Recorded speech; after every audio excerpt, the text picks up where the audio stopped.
दोस्तों, मेरा नाम विकास उनियाल है। मैं नोएडा खोड़ा कॉलोनी का रहने वाला हूँ। ये घटना मेरे मामा की है। मेरे मामा की शादी को 5 साल हो गए थे। 5 साल बीतने के बाद मामा और मामी के बीच कुछ अनबन रहने लगी और फिर एक दिन मामा से नाराज होकर मामी मायके चली गई। मामा के कई बार बुलाने पर भी वापस नहीं आई। 6 महीने से ऊपर बीत चुके थे, वो नहीं आई। धीरे धीरे मामा डिप्रेशन में चले गए। इसके बाद मेरे माता पिता ने उन्हें कुछ दिन के लिए गाँव भेज दिया, उत्तराखंड।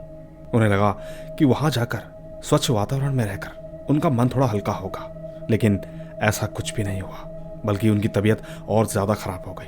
दोस्तों, मामा इतने परेशान हो गए कि उन्होंने मिट्टी तेल छिड़क कर सुसाइड कर ली। ठीक जैसे ही उनके मरने की खबर आई तो यहाँ से सभी रिश्तेदार, मेरे माता पिता सब गाँव चले गए। उस वक्त घर में कोई ना होने के कारण मैं अकेला ही घर पर रुक गया। दोस्तों, सच कहता हूँ, मैं अपने मामा के बहुत करीब था। वैसे भी वो उम्र में मेरे से ज्यादा बड़े नहीं थे। उस समय मैं 22 का था और वो 25 के थे। पर खैर, उस रात मैं अकेले ही घर पर सोया था। अचानक रात 3 बजे मुझे ऐसा लगा कि जैसे कोई मेरी चादर खींच रहा है। पहले तो मैंने इस पर ध्यान नहीं दिया, लेकिन ऐसा जब दोबारा हुआ तो मैंने लाइट ऑन कर दी। वाकई मैं बहुत घबरा गया था। एक बार को फिर मुझे ऐसा लगा कि शायद हो सकता है मेरा वहम है, लेकिन बार बार ऐसा होने पर मैं समझ गया कि आखिरकार कुछ तो है। मैंने लाइट जली ही रहने दी और आंखें खोलकर चादर ओढ़ ली। मैं कंफर्म करना चाहता था कि ये सब कुछ हकीकत में हुआ था या कोई सपना। दोस्तों, आंखें खुली होने के बाद भी ऐसा ही होता रहा। मैं लगातार चादर को ऊपर को खींचूं, लेकिन कोई मेरी चादर बार बार नीचे की तरफ खींच रहा था। इसके कुछ देर बाद मुझे ऐसा एहसास हुआ जैसे कोई मेरी छाती में चढ़ रहा है। ऐसा लग रहा था कि जैसे कोई मुझे उठाना चाहता है, मुझसे बात करना चाहता है। लेकिन मैं बहुत ज़्यादा डर गया क्योंकि घर में मैं अकेला था। मैं बहुत हिम्मत करके उठा और ज़ोर ज़ोर से चिल्लाने लगा। मैंने कहा, मुझे पता है मामा, आप हो मेरे आसपास। मुझे डर लग रहा है। क्या आप मुझसे कुछ कहना चाहते हो? दोस्तों, मैं रात भर ऐसे ही चिल्लाता रहा, लेकिन मुझे कोई जवाब नहीं मिला। मुझे ऐसा लग रहा था कि मामा मुझसे कुछ कहना चाहते हैं। रात भर मुझे नींद नहीं आई। दोस्तों, उसके ठीक अगले दिन होली थी। उस दिन मेरी बहन और जीजा जी घर पर आए हुए थे। मामा की खबर सुनने के बाद वो भी बेहद दुखी थे। उस वक्त हम सब बैठे हुए थे कि अचानक से मेरी बहन बेहोश हो गई। मैं एकदम से घबरा गया कि आखिर ये क्या हो रहा है। थोड़ी ही देर बाद मैंने अपनी बहन के मुंह पर पानी मारा। वो एकदम से उठी और हूबहू मामा की तरह बात करने लगी। ऐसा लगा कि जैसे मामा ही आ गए हैं। वो मुझसे कहने लगी कि मैं मर रहा हूँ, मुझे बचा ले। मुझे आग लग रही है, मैं जल रहा हूँ, मुझे बचा। दोस्तों, ये देखकर मेरे जीजा जी हंसने लगे, जो कि बगल में बेड पर बैठे थे। अचानक उसी वक्त मामा की आत्मा बहन से निकली और उन पर अटैक कर दिया। दोस्तों, जीजा जी बेड से 5 फुट दूर जाकर गिरे। फिर मैंने मामा के हाथ जोड़े कि मामा शांत हो जाओ, आपकी आत्मा को शांति मिल जाएगी, बस आप परेशान मत करो। सबके सब गांव गए हैं आपके पास, और कल रात भी मैं अकेला ही घर पर था। प्लीज आप शांति रखें। दोस्तों, इसके बाद कहीं मामा शांत हुए। वो मेरी सिस्टर के अंदर से जा चुके थे, लेकिन वो चादर वाला सिलसिला जारी रहा। मैं लगातार रात को यही बोलता रहता कि मामा आपको शांति मिल जाएगी, हम 13वीं में आपकी पूजा करेंगे। फिर एक दिन सुबह होते ही ये घटना मैंने अपने माता पिता को बताई। मैंने उनसे कहा कि आप लोग गांव में हो और मामा यहाँ कभी बहन के ऊपर आ रहे हैं और रातों को मुझे डरा रहे हैं। गांव में पंडित जी ने बताया कि उनकी अकाल मृत्यु हुई है, इसीलिए वो भटक रहे हैं। पंडित जी ने यह भी कहा कि उनके नाम से नारायण बलि देनी होगी। और ठीक पंडित जी के कहने पर हमने गाँव में सभी तरह की पूजा की, तब जाकर कहीं मामा को शांति मिली। इसके बाद से वो दोबारा कभी महसूस नहीं हुए। दोस्तों, इस वाक्य के बाद ही मुझे कन्फर्म हुआ कि आत्माएं सच में होती हैं। लेकिन दोस्तों, कहानी यही खत्म नहीं हुई। इस किस्से के बाद मुझे आत्मा और भूतों पर विश्वास हो गया था। मैं चाहता था कि एक बार वो मुझे दिखे, और भूतों की तलाश में मैं और मेरा दोस्त सूरज रातों को सुनसान रास्तों पर घूमने लगे। हम कई रात घूमे, लेकिन हमें कभी भी कुछ भी महसूस नहीं हुआ। मेरा दोस्त मुझसे हमेशा कहता था कि तू इन सब चक्करों में मत पड़ा कर, मैं बस तेरी दोस्ती के लिए घूमता हूँ, वरना मुझे कोई शौक नहीं। मैंने अपने दोस्त से कहा, चल ठीक है, एक रात का प्लान बनाते हैं, शमशान घाट में चलेंगे, शायद वहाँ ज़रूर दिख जाएगा। दोस्तों, इस बात के लिए मेरा दोस्त लगातार मना करता रहा, लेकिन मैं ज़बरदस्ती उसे अपनी बाइक में ले गया। और ठीक शमशान घाट के बगल में एक सुनसान रोड जा रहा था और आगे जंगल ही जंगल था। मैं उसी रोड में आगे चलने लगा। चलते चलते मैं भूत और आत्माओं को ललकारने गया। मैंने कहा कि यहाँ पर कोई है, मैं तुमसे मिलने के लिए आया हूँ और आज तुमसे मिलकर ही जाऊँगा, कोई है तो निकलो बाहर। दोस्तों, कोई नहीं दिखा और ना ही कुछ महसूस हुआ। मैंने एक बार फिर से ललकारा, डर गए क्या तुम सब के सब? हिम्मत है तो दिखो मुझे, या तुम मुझसे डर रहे हो? दोस्तों, सच कहता हूँ, ये कहते कहते मुझे भी बहुत डर लग रहा था, क्योंकि भूत तो भूत होते हैं, लेकिन बस जिद थी कि आज तो देख के ही जाऊंगा। मैंने एक बार फिर से कहा, मैं जात से ब्राह्मण हूँ और काली का भक्त हूँ, हिम्मत है तो आओ। दोस्तों मेरा इतना कहने के बाद भी कोई नहीं आया। मैं हताश हो गया। उस वक्त मेरा दोस्त बहुत डर गया था। अब धीरे धीरे हम जंगल से बाहर की तरफ निकलने लगे। चलते चलते मैंने पलटकर फिर एक बार आवाज़ मारी। डर गए क्या मुझसे जो सामने नहीं आते? दोस्तों इसके बाद सामने तो कोई नहीं आया, लेकिन अजीब सी आवाज़ें आने लगी।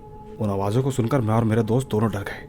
दोस्त कहने लगा, चल निकल यहाँ से, शमशान घाट से बाहर निकल। मैंने दोस्त से पूछा, तूने कुछ सुना क्या? मेरे दोस्त ने मुझसे कहा, क्या तूने भी सुना?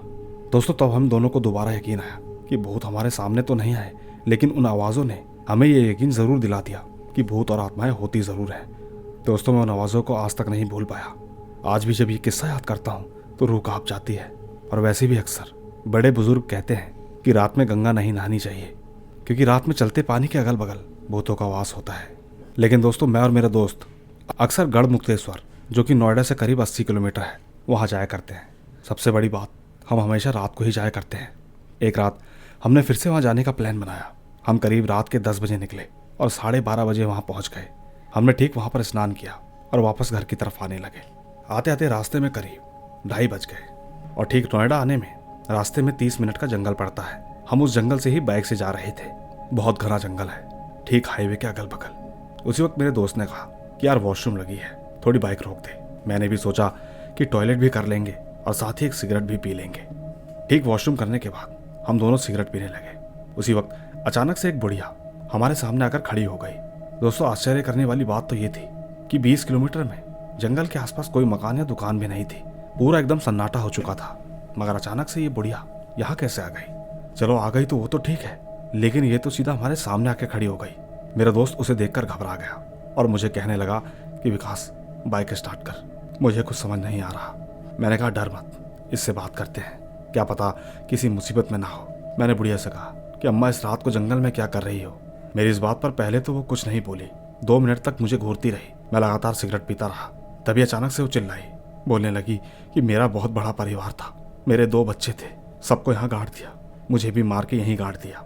हमारे खानदान का कोई नहीं बचा, सब खत्म हो गए। दोस्तों उस बुढ़िया की इस बातों ने मुझे घबराहट में डाल दिया, क्योंकि जब उसने कहा कि उसे भी मारकर यहाँ दफना दिया था, मेरी तो हालत ही खराब हो गई। डर के मारे मैं हनुमान चालीसा पढ़ने लगा और भगवान को याद करने लगा। उसी वक्त मेरे दोस्त ने कहा कि जल्दी से चल यहाँ से, ये तो मुझे कोई छलावा लग रही है। हम जैसे ही बाइक पर बैठे कि अचानक वो बुढ़िया हमारे ऊपर झपटी, लेकिन तब तक बाइक आगे बढ़ चुकी थी। सच में हम दोनों काफ़ी डर गए थे। काफ़ी आगे जाने के बाद हमें एक दुकान मिली, ठीक हाईवे में। वहाँ एक हैंडपम्प भी था। सबसे पहले हमने वहाँ पर मुँह धोया और सारा किस्सा दुकान वाले भैया को सुनाया। उन्होंने कहा कि ये बिल्कुल सही बात है, क्योंकि इस घटना के बारे में आते जाते बहुत से लोग मुझे बताते हैं। रात के वक्त इस जंगल में एक छलावा घूमता है, बस वो भेष बदल बदल कर लोगों को परेशान करता है। दोस्तों इस घटना के बाद से मैं और मेरा दोस्त कभी भी रात के समय गढ़मुक्तेश्वर के लिए नहीं गए। और आपको बता दूं कि मैंने आपको जितनी भी घटनाएं बताई, ये सब की सब रियल है। बस इतनी ही थी ये कहानी। दोस्तों मेरा नाम रश्मि है और मैं बिहार से हूँ। मैं सर की कहानियाँ तकरीबन 3 साल से सुनती आ रही हूँ, पर कभी अपनी कहानी सुनाने का टाइम ही नहीं मिला। दोस्तों ये जो कहानी मैं भेज रही हूँ, ये एक सच्ची कहानी है और मैंने इसे बहुत मेहनत से लिखकर सर तक पहुँचाया है। मैं उम्मीद करूँगी कि सर मेरी इस कहानी को आप तक ज़रूर पहुँचाएंगे। खैर कहानी तकरीबन 16 साल पुरानी है, जो कि मेरी नानी के घर के बगल वाले घर में हुई थी। दोस्तों मैं अपनी नानी के गांव का नाम नहीं बता सकती, इसके लिए मैं सभी से माफ़ी चाहती हूँ। चलिए मैं आपको आगे की कहानी सुनाती हूँ। दोस्तों मेरी नानी के घर के ठीक पीछे एक घर है जिसमें एक फैमिली रहती थी। उसमें एक लड़की थी जिसका नाम माही था। वो दिखने में काफ़ी ठीक ठाक थी, इसी वजह से गांव के हर लड़के उसे पसंद करते थे। लेकिन गांव के ही एक लड़के से उसका चक्कर चल रहा था। एक दिन लड़की की माँ को पता चल गया कि ये गांव के ही किसी लड़के से बातें करती है, तो उन्होंने उस लड़की की शादी कहीं और फिक्स कर दी। दोस्तों वो लड़की मेरी मासी की बहुत अच्छी दोस्त थी। वो लोग साथ ही पढ़ाई किया करते थे, पर बीच में ही लड़के का चक्कर होने के कारण उसकी शादी फिक्स कर दी गई। दोस्तों उस लड़की की शादी को ठीक 15 दिन बचे थे। तब एक सुबह उसका बर्ताव अजीब हो गया। उसकी माँ ने उस बात को नोटिस किया कि वो सबसे अलग लग रही थी। वो ठीक किसी से भी बातचीत नहीं कर रही थी। सुबह से लेकर रात हो गई, लेकिन पूरा दिन उसका बर्ताव ऐसा ही रहा। उस दिन रात को उसकी माँ ने उससे कहा कि आज तुम मेरे साथ ही सो जाना। तो वो लड़की मना करने लगी, लेकिन माँ ने कैसे भी करके उसे मना लिया। उन्होंने ठीक उसे अपने साथ सुला लिया। रात के तकरीबन 3 बजे वो उठी और बाहर जाने लगी, लेकिन उसकी माँ भी जाग गई। उन्होंने उससे पूछा कि इतनी रात को तू कहाँ जा रही है। उसने कहा कि मैं वॉशरूम जा रही हूँ। माँ ने कहा ठीक है, मैं भी साथ चलती हूँ। माँ उठी और उसके साथ चली गई। दोनों वापस आकर फिर से सो गए, लेकिन 1 घंटे बाद वो दोबारा उठी और बाहर जाने की कोशिश करने लगी। माँ एक बार फिर से दोबारा उठकर बैठ गई और गुस्से में बोली कि बार बार कहाँ जा रही हो। उसने कहा कि मेरा पेट खराब है, इसीलिए वॉशरूम जा रही हूँ। माँ ने एक बार फिर से कहा रुक, मैं भी चलती हूँ। माँ दोबारा उसके साथ गई और वो दोनों वापस आकर फिर दोबारा सो गए। दोस्तों, बात दरअसल ये थी कि माही को नींद नहीं आ रही थी। उसने सोने का बस नाटक किया था। अब दोस्तों, आप तो जानते हैं सुबह 4 या 5 बजे के करीब सब काफी गहरी नींद में होते हैं। बस यही हुआ, माँ की भी आंखें लग चुकी थी और माही दबे कदमों से फिर एक बार बेड से उतरकर जाने लगी। माही चुपचाप रूम से निकलकर सीधा पूजा वाले रूम में चली गई और दरवाजे को अंदर से बंद कर लिया। इसके बाद दोस्तों जो हुआ उसे सुनने के बाद आपके भी होश उड़ जाएंगे। दूसरी तरफ माँ की आंखें जैसे ही खुली तो उन्होंने पाया कि माही बेड पर नहीं है। वो जल्दी से उठकर पूरे घर में उसे खोजने लगी, लेकिन माही कहीं भी नहीं मिली। आखिरकार लास्ट में जब उनकी नज़र पूजा वाले रूम में गई तो पाया कि गेट अंदर से बंद था। उन्होंने तुरंत आवाज़ लगाई कि माही तुम अंदर हो, लेकिन अंदर से कोई आवाज़ नहीं आई। माँ ने घबरा कर ये बात अपने बेटे को बताई। उनके बेटे ने घर से बाहर जाकर देखने की कोशिश की। दोस्तों, साथ ही आपको एक बात बता दो कि जो उनका पूजा वाला रूम था उसकी खिड़की का एक पल्ला टूटा हुआ था जिससे अंदर देखा जा सकता था। बस ठीक उसी टूटी हुई खिड़की से छोटे बेटे ने देखा कि माही पंखे से लटक कर आत्महत्या कर चुकी है। ये सब देखकर उसका भाई बदहवास दौड़ता हुआ अपनी माँ के पास पहुंचा। उसने जैसे ही ये सारी बातें माँ को बताई तो माँ को एक जोर का झटका लगा। माँ नीचे बैठकर चुपचाप रोने लगी। छोटे बेटे ने माँ को चुप कराते हुए कहा कि माँ चुप हो जाओ, वरना गांव वाले पुलिस बुला लेंगे। पुलिस का नाम सुनते ही माँ एकदम चुप हो गई और बोली कि लेकिन अब क्या करें। उसी वक्त छोटे बेटे ने बड़े भाई को कॉल किया जो कि दिल्ली में जॉब करता था। उसने सारी बातें अपने भाई को बताई। बड़ा भाई ये सब सुनकर एकदम चुप हो गया। थोड़ी देर बाद उसने कहा कि देख, तूने इस बारे में किसी को बताया तो नहीं। छोटे भाई ने कहा कि अभी तक तो किसी को नहीं बताया। भाई ने कहा कि चुपचाप दरवाज़ा तोड़कर उसे नीचे उतारकर घर में ही छिपा दे, मैं दिल्ली से बस निकल रहा हूँ। इतना कहकर उसने फ़ोन काट दिया। फ़ोन कटते ही तुरंत छोटे बेटे ने माँ को जाकर उठाया और सीधा पूजा वाले रूम की तरफ चला गया। तकरीबन 2 या 3 घंटे बाद वो दरवाज़ा टूट गया। फिर दोनों माँ और बेटे ने मिलकर उसे आराम से नीचे उतारा और ठीक कंबल में लपेटकर ठीक बेड के नीचे छुपा दिया।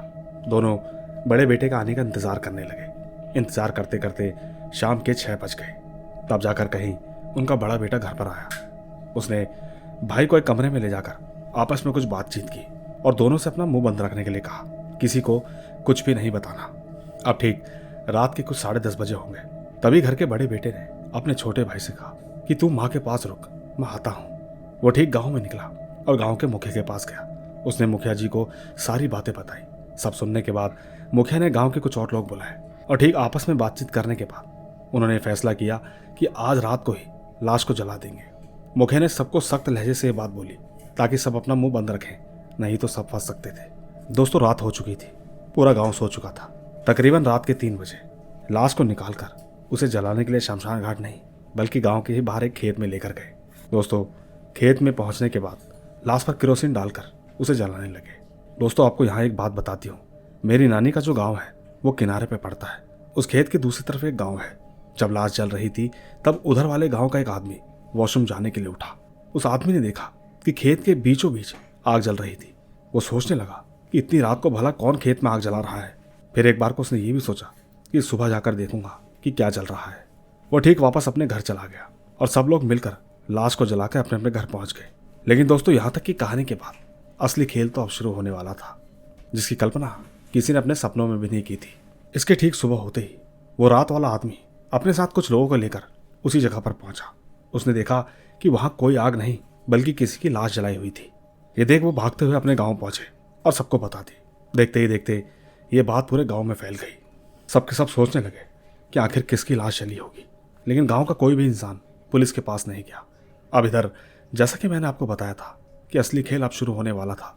गांव में कुछ दिन बहुत आराम से कटे। उसके बाद गांव में अजीब अजीब चीजें होने लगी।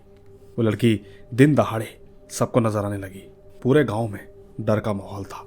हाल इतना बुरा था कि शाम होते ही गांव के सारे लोग अपने अपने घर में घुस जाया करते थे।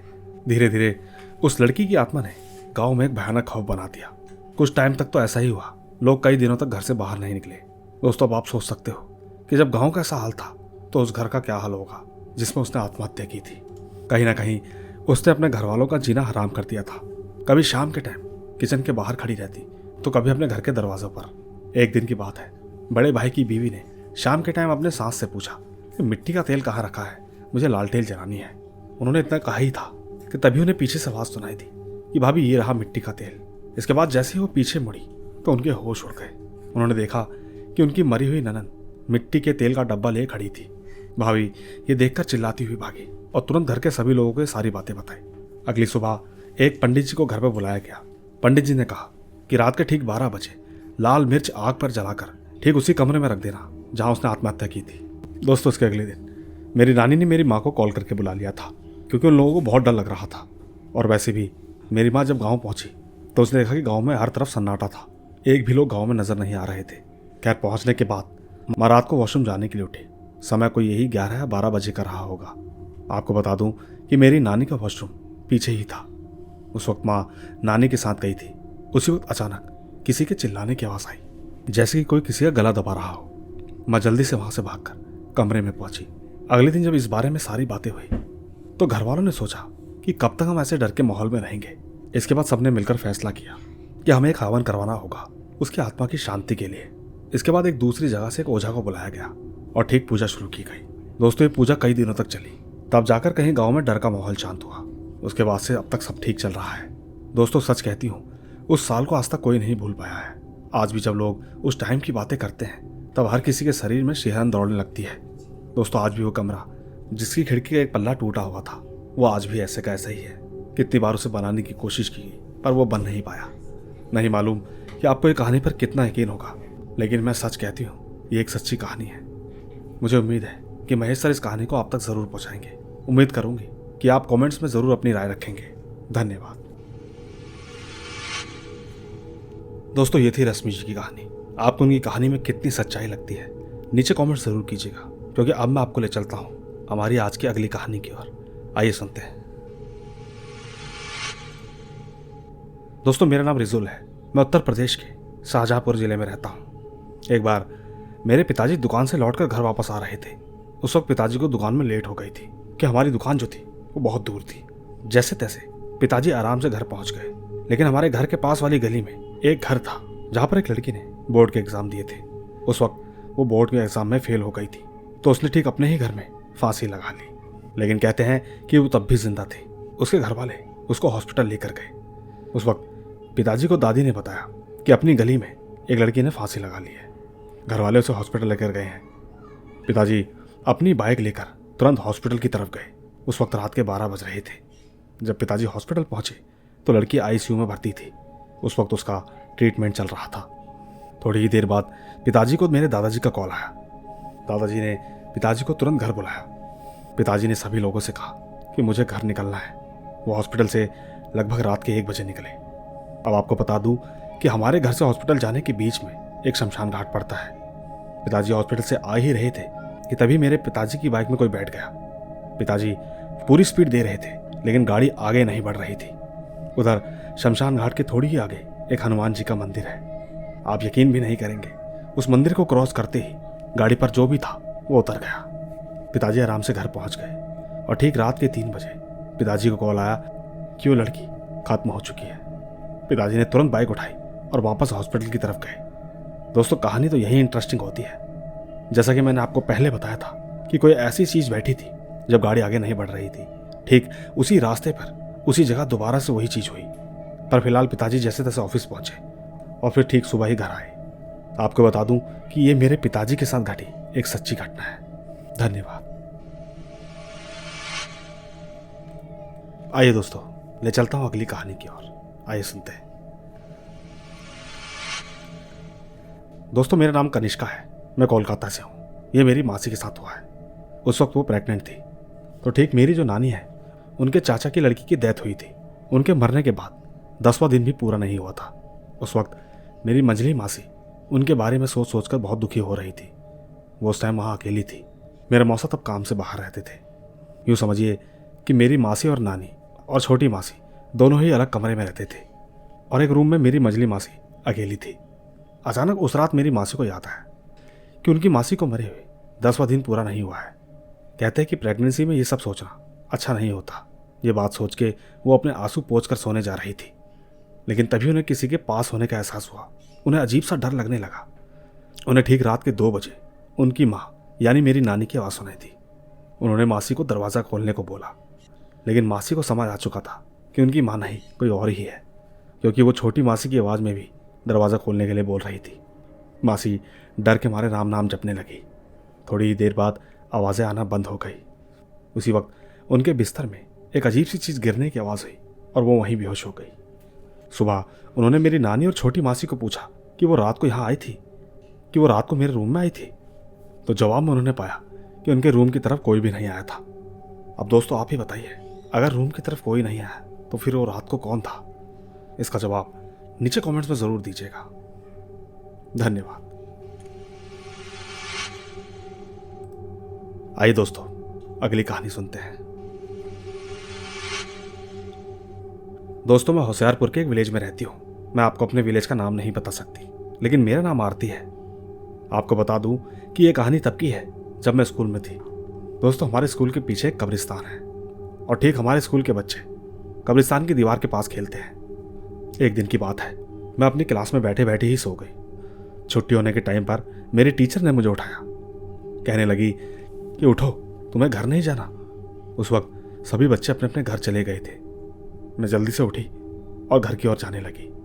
दोस्तों मैंने जैसे ही स्कूल का गेट पार किया तो किसी ने अचानक मेरा हाथ पकड़ लिया और कहने लगा कि चलो मैं तुम्हें लेने आई हूँ। दोस्तों मैं जैसे ही पीछे मुड़ी तो मैंने सिर्फ एक हाथ देखा जो कि मेरे हाथों को पकड़े हुए था। उसके अलावा कुछ भी दिखाई नहीं दे रहा था। सच कहती हूँ बहुत डर लग रहा था। मैं तुरंत हनुमान चालीसा का पाठ करने लगी। मैंने जैसे ही हनुमान चालीसा का पाठ शुरू किया तो वो बोली चुप करो, बंद करो इसे पढ़ना। लेकिन मैंने जारी रखी। देखते ही देखते वहाँ एक राख की ढेर बन गई और जैसे ही मैंने खुद को आज़ाद पाया तो मैं वहाँ से तेज़ी से भागने लगी। सच कहती हूँ मैं सीधा घर जाकर ही रुकी। ठीक ये बात जब मैंने अपने घर वालों को बताई तो उन्होंने मुझे किसी अच्छे बाबा के पास दिखाया। दोस्तों ये मेरी खुद की आप बीती है। अगर सर इस कहानी को डालते हैं तो मैं आपको अपनी दूसरी कहानी भी ज़रूर बताऊंगी जो कि इससे भी खौफनाक है। धन्यवाद। आइए दोस्तों चलते हैं अगली कहानी की ओर। दोस्तों मैं गुजरात की रहने वाली हूँ और ये कहानी मुझे मेरे नाना ने बताई थी। मेरे नाना नानी गांव में रहते थे। नाना बताते थे कि एक दिन रात को उनके पेट में दर्द हुआ तो अचानक उनको वॉशरूम जाने का हुआ। और आप तो जानते ही हैं कि उस समय वॉशरूम जाने के लिए खेतों में जाना पड़ता था। नाना के थोड़ी दूरी पर ही खेत था। उस टाइम रात के 2 बज रहे थे। खेत के सामने एक सरकारी स्कूल था। वो उस वक्त ठीक उसी ओर मुंह करके बैठे थे। उसी वक्त नाना ने देखा कि उस स्कूल की साइड की दीवार पर एक लंबा सा आदमी बड़ी बड़ी छलांगे लगाता हुआ उनकी तरफ आ रहा था। नाना बताते हैं कि वो बहुत लंबा था। वो देखते ही देखते नाना के बाजू से गुजर गया। यकीन कीजिए नाना हिम्मत वाले थे, अभी तक वहीं पर बैठे थे। नाना समझ गए थे कि ये कोई ऊपरी चीज़ है। थोड़ी ही देर में नाना जल्दी से उठ गए और दोबारा वही चीज़ एकदम से उनके बाजू से गुजर गई। वो ठीक दौड़ते हुए स्कूल की दीवार के अंदर घुस गया। दोस्तों आज मेरे नाना इस दुनिया में नहीं है और ठीक इस वक्त मेरे मामा मामी गांव में रहते हैं। फिलहाल आज तो घर घर बाथरूम बन गया है, लेकिन ये वो कहानी है जिस समय देश में कुछ भी विकास नहीं हुआ था। आपको ये कहानी कैसी लगी नीचे कमेंट जरूर कीजिएगा। धन्यवाद। आइए दोस्तों एक किस्सा और सुनाता हूँ, आइए सुनते हैं। दोस्तों मैं वेस्ट बंगाल कोलकाता की रहने वाली हूँ। मैं महेश भैया की कहानी लगभग 2 साल से सुन रही हूँ। मुझे इनकी आवाज़ बेहद पसंद है। मैं हर रात को इनकी कहानियाँ सुनकर ही सोती हूँ और आज की कहानी की घटना मेरे साथ हुई थी। सच कहूँ तो मैं भूत प्रेत को नहीं मानती थी, पर एक रात की बात है, सडनली मेरी नींद खुल गई। मैंने टाइम देखा तो रात के 2:30 बज रहे थे। मैंने पानी पिया और दोबारा सोने की कोशिश करने लगी, लेकिन सच कहूँ तो नींद नहीं आ रही थी। मुझे ऐसा लग रहा था कि कोई मुझे बार बार देख रहा है। कई बार तो ऐसा भी लगा कि शायद कोई मेरी छाती पर बैठा है, क्योंकि मुझे सांस लेने में तकलीफ हो रही थी। आपको बता दूं कि इसके अगले दिन मुझे बुखार हो गया। मेरा बेड से उठना पॉसिबल नहीं हो रहा था। मैंने सारी बातें अपनी माँ को बताई। माँ मुझे एक बाबा के पास लेकर गई। बाबा ने मुझे बताया किसी जादू टोने के सामान को लांग दिया था। ठीक उसी के बाद एक जिन मेरे ऊपर हावी होने वाला था। बाबा ने मुझे एक ताबीज़ बनाकर दिया और काफ़ी सारी चीज़ें भी बताई। उन सबको करके आज मैं बिल्कुल ठीक हूँ। बस यही थी मेरी छोटी सी कहानी। धन्यवाद दोस्तों। इसी के साथ अब वक्त है हमारी आखिरी कहानी सुनने का। आइए सुनते हैं। दोस्तों मेरा नाम मनदीप सिंह है। यह घटना मेरे ममोसा के साथ हुई थी और सबसे बड़ी बात, ये एक वास्तविक घटना है। लगभग 20 साल पहले की कहानी है। ये कहानी मुझे मेरी माँ ने बताई थी। ये बात बहुत पुरानी है। हमारे नैनीहाल में गांव में एक शादी थी। उस वक्त मेरे ममोसा और उनके साथ उनके दोस्त, जिनका नाम सरनाथा था, वो उस वक्त गांव में शादी में शामिल होने गए थे। आपको बता दूं कि वो रात को शराब लेने के लिए करीब 10 से 11 बजे निकले। सबसे बड़ी बात, उस वक्त गांव में शराब की दुकान तो नहीं थी, पर पास में ही मीना की ठाणी थी। वह कच्ची शराब निकालता था। सबसे बड़ी बात, वहां तक जाने का रास्ता सुनसान और कच्चा था। किसी भी प्रकार की कोई भी लाइट की सुविधा नहीं थी। मेरे मौसा और उनके दोस्त 12 से 1 के बीच में पहुंचे। उन्होंने एक केतली शराब में भर ली, लेकिन जैसे ही वो जाने लगे तो लोगों ने कहा कि रात ज़्यादा हो गई है, आप यहीं रुक जाओ। लेकिन ममोसा ने कहा, नहीं, गांव में शादी है, वहीं वापस जाना होगा। इतना कहकर वो वहां से निकल गए। अब दोस्तों, ठीक जब वो वापस जा रहे थे तो रास्ते पर कोई भी नहीं दिखाई दे रहा था। पूरा रास्ता वैसे ही सुनसान था। चलते चलते अचानक उनको पीछे से एक आहट आई। एक आदमी उनके साथ साइड में चलने लगा, जबकि मेरे ममोसा और उनके दोस्त रास्ते के बीच में चल रहे थे। और वो आदमी रास्ते के किनारे कूचों के पेड़, जो कि रेतीली मिट्टी में होने वाली झाड़ियां, राजस्थान में इन्हें कूचे बोलते हैं, उसके ऊपर चल रहा था। ममोसा और उनके दोस्त ने शराब पी हुई थी, इसीलिए उन्होंने नहीं सोचा कि ये आदमी झाड़ियों पर कैसे चल रहा है। अब ठीक थोड़ी देर बाद उस आदमी ने कहा कि आपके पास क्या है? उन्होंने कहा, कुछ नहीं। उस आदमी ने पूछा कि आप कहाँ से आ रहे हैं? तो ममोसा ने बताया कि हम भात भरने गए थे, वहीं से आ रहे हैं। उस आदमी ने तुरंत कहा, ये जो आपकी केतली में है, थोड़ी सी मुझे दे दो। उन्होंने मना कर दिया। उसने कहा कि कम से कम एक ढक्कन ही पिला दो। उन्होंने कहा, नहीं दे सकता। इस पर ठीक वो आदमी बोल पड़ा कि अगर तुमने मुझे ये नहीं दिया तो मैं यहाँ से तुम्हें जाने नहीं दूंगा। ममोसा के दोस्त ने कहा, पिला दो इसको। लेकिन ममोसा ने कहा कि मेरे हाथ में लाठी देखी है, इसी से यही मारूंगा। उस आदमी ने कहा, अच्छा, आप मुझे मारोगे? दोस्तों, उस वक्त ममोसा ने शराब पी रखी थी, इसलिए उन्हें डर नहीं लगा। इसके बाद वो थोड़ी ही आगे आए थे। वो आदमी जोरों से हंसकर बोला कि आज तेरी किस्मत अच्छी है जो तू यहाँ से निकल गया। दोबारा इस रास्ते से आया तो जिंदा वापस नहीं जाने दूंगा। इतना कहकर वो वहीं से अचानक गायब हो गया। दोस्तों, ये सब चीजें होने के बाद ममोसा और उनके दोस्त की हालत खराब हो गई। उनका सारा नशा जीरो हो गया। सोचने लगे कि अब आगे कैसे जाएं। उन्हें बहुत डर लगने लगा। लेकिन दोस्त ने कहा, अब ये शराब यहीं खोलनी पड़ेगी, नहीं पियेंगे तो डर बहुत लगेगा और डर के मारे यहाँ से जा भी नहीं पाएंगे। उसी वक्त उन्हें एक बूढ़ा और एक छोटा बच्चा आते हुए दिखा। ममोसा और उनके दोस्त समझ गए कि शायद दोबारा कोई चीज परेशान कर रही है। पीछे आता बूढ़ा आदमी सफेद धोती पहना था, उसके हाथ में एक लाठी थी और वो बोलता हुआ आ रहा था, हे नाती, हे नाती। ममोसा समझ गए कि इस शराब के साथ वो रास्ता पार नहीं कर पाएंगे। उन्होंने भूमिया जी का नाम लिया और कहने लगे कि अगर सही सलामत निकल गया तो ये सारी शराब भूमिया जी को चढ़ा देंगे। दोस्तों, भूमिया जी गांव के रक्षक, जो कि सेना में युद्ध के दौरान मरे थे, उन्हें स्थानीय देवता का दर्जा दिया गया है। बस उनका इतना ही कहना था। ममोसा को घोड़े की आवाजें आने लगी। उसी वक्त वो बूढ़ा आदमी और वो बच्चा अचानक से कहीं गायब हो गया।